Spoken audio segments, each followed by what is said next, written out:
I think this is an excellent place to begin this video. This is Poland, northern Poland. The place is called Mamerki, and this was once called Mauerwald in East Prussia. So it's now around 5 in the morning, and just gone 5. You can see it's dawn.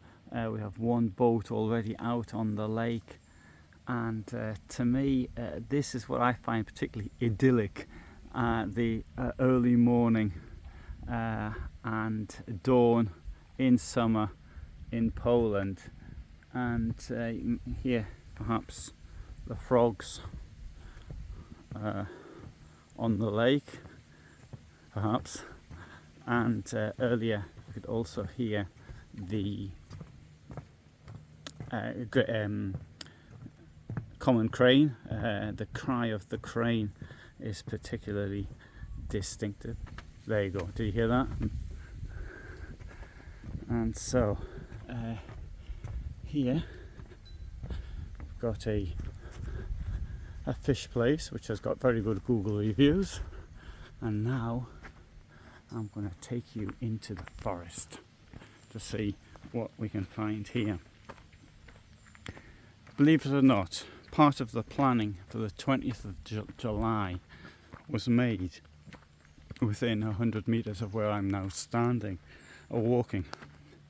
There was the house of Edward Wagner, because here, General Wagner, because here at Mamerki was the headquarters of the Army General Staff. And that's what I'm going to show you right now. And so today we've got a private museum here. There you can see it's an area Natura 2000. Oh, big bird in the forest flying through there. And now have a look at what we can see here. So Hitler decided to invade the Soviet Union in the summer of 1940. Probably, well, you may be thinking he decided to invade the Soviet Union in the 1920s. Yes, that would be true. But the planning started in the summer of 1940, and to that end he had the Wolf's Lair built. But to be close to him, the Army High Command had a number of really big bunkers, such as the one we've got here in front of us right now, built. And the point of that was to have a headquarters close to Hitler. And so now, from heaven, I'm going to take you into hell. Being very careful about how I do it. So you see, you've got this bunker, enormous bunker. It's difficult to see from outside. Some of them are walking in the forest. I just can't see them at all. And so what you got with these bunkers, all the same. On one side there was a corridor that led like this from one part to the other. Here we've got the entrance to the bunker. So we've got a firing position directly in front of us, but also, possibly unexpected, we've got a firing position here. This one's been blocked. Air intake. Now there was air intake into it with filters, just in case poison gas was to be used. And so here, possibly another guard point. Come here, heavy metal gas-proof door originally, and I'm having to duck my head. Here I'm standing, but there's only a admittedly you've got the duck boards here down, but there's not much headroom at all. So people like Stauffenberg, who was 14 centimetres taller than me, it must have been pretty difficult, and he wasn't the only one who was that height. Now, and it's this type of existence that Hitler lived in for 800 days. Oh look, this is quite weak. Be careful.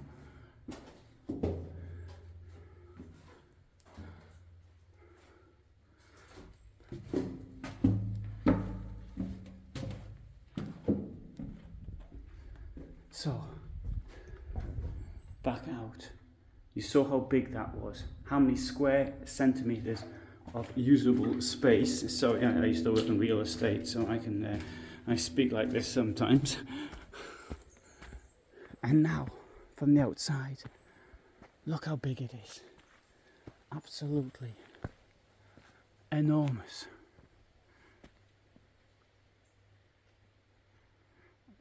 We have on the outside, there was a way of getting on the roof, and some you can see up there. This might have been removed to stop people going on the roof. The outside of the bunkers, because there's a lot of them, there's 30 which have survived. And just here, so it's clad with moss and seaweed. I don't quite know how they managed to put seaweed on it, but anyway, that's what they did. And also note that it's been more was added to it. So after the raid on Peenemünde in August of 1943, additional concrete, reinforced concrete, was put on it. So over here you can see a bunker for which additional reinforced concrete was not added. Now it's Hitler's place, the Wolfsschanze, and Himmler's place, Hochwald, today Possession. The bunkers were, in general, there was more protection on them than what you can actually see here. So this is a smaller bunker. So once more, got the firing position. Second firing position. Lots of mosquitoes running around. You can see a firing position there as well. So they're very well protected.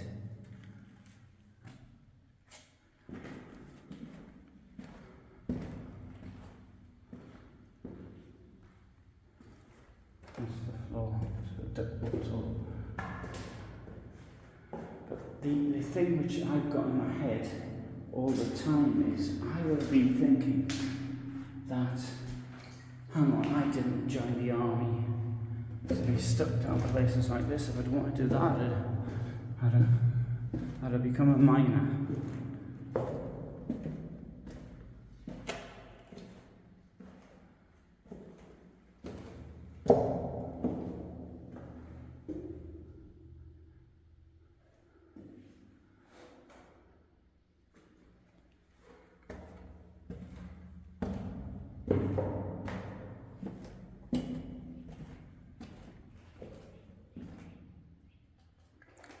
Air intake valves.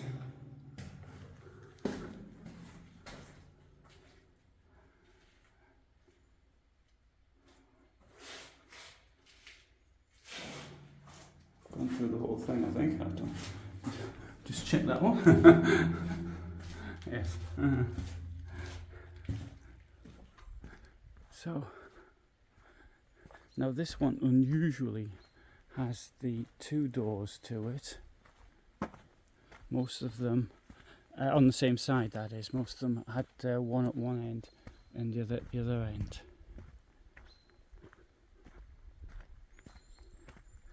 And you'd think, well, okay, people could be working here next to this fantastic lake, and instead they're stuck in those horrendous bunkers. Now, the thing was this, bunkers were really only supposed to be used in the event of an attack.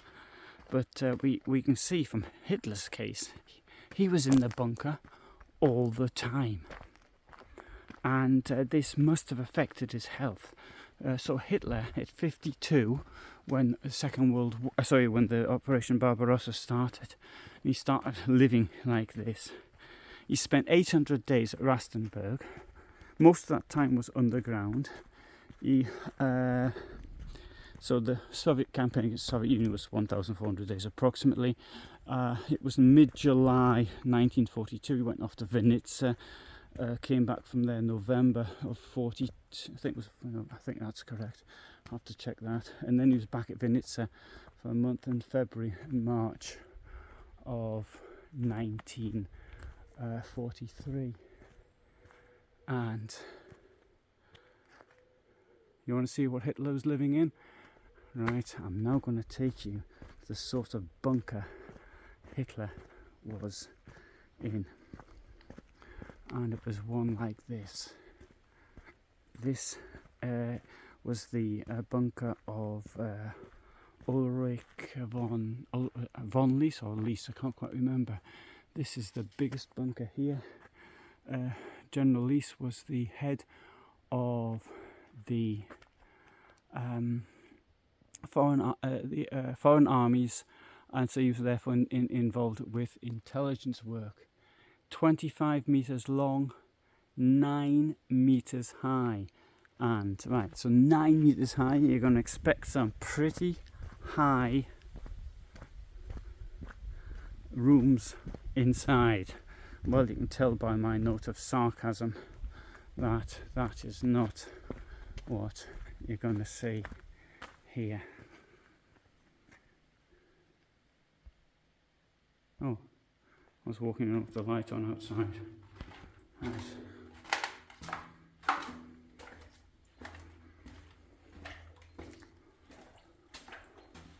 So, as before, you've got on both sides a corridor. We'll come in here, machine gun position there, second machine gun position at hip height, coming in. I want to show you all the rooms because I can get disorientated.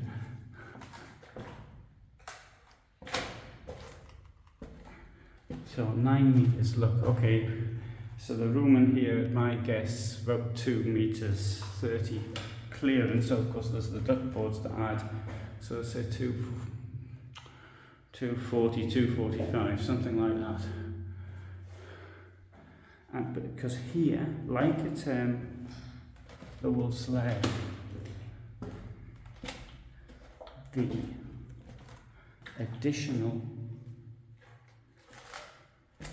it was reinforced, so it went up. And also you can imagine, it had the bomb gone off in a place like this, the blast, Hitler would have been killed. And it's often said that the reason they went to the conference hut on the 20th of July was because of the heat. I don't believe that. It's far cooler in here, and on a day like today, when it's well, not yet, but yesterday, it's 27 degrees outside. I mean, you can't be in here. It's quite warm in here. There you go. Just been through the whole thing. That's an air intake valve, hole, whatever, and inlet. Oh, it's a frog. 2 frogs. There's a frog, nice frog. You want to see the frog? There we go. Oops, lost him. There you go. There's the frog. Oh. They're sitting down there. I used to go frog hunting as a child. Had a little aquarium. Oh, sorry, the focus is gone. Anyway, so that's where Hitler was, living in a place like that with the frogs. Yesterday I saw people climbing on the outside of this, despite the sign there saying you're not supposed to.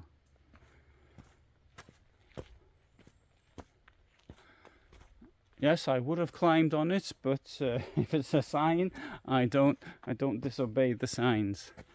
But I mean, the camouflage is incredible. There's a tower here, observation deck, absolutely brilliant. You go up there, there's another frog, and you cannot see from the because I know where the bunker, but all of these years later. And bear in mind that the forest has had time to grow again. 1,500 people were working here.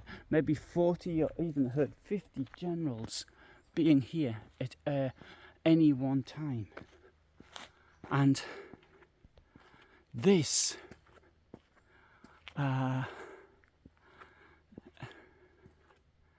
this is what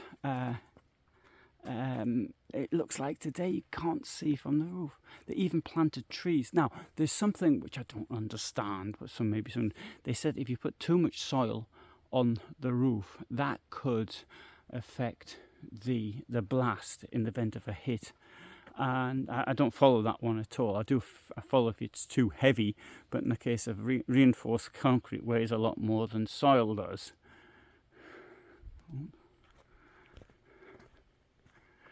So, yeah, I'll take you. Now, most of those people, of course, weren't in these shelters, though they were in barracks. None of the barracks have survived, but we can see where they were because the foundations have survived. This is an unusual type. It's got 3 doors.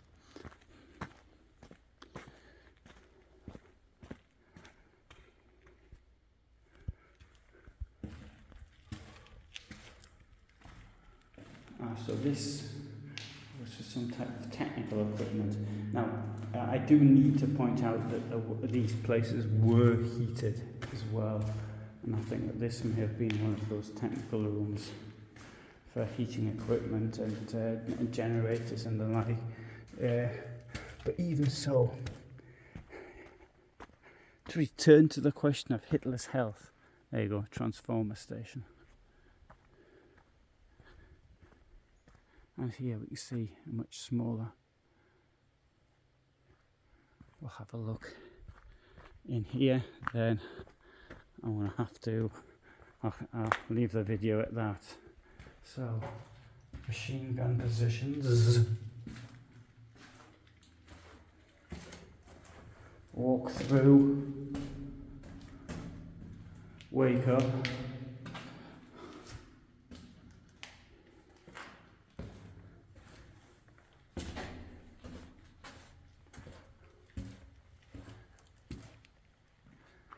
So, how do you fancy spending the war? Something like that. Since seeing these bunkers, I mean, I've seen plenty of bunkers around. I was even at Pozazje at Himmler's place a couple of days ago. I've been to the Wolf's Lair, but this is the first time here. Now, I know a little bit about Hitler, but I've never really appreciated, I think, what this must have been like, this troglodyte existence, to quote one writer, I can't remember who it was now, it might have been David Irving said that, but that's living in horrendous, absolutely horrendous circumstance, and not getting things like vitamin D,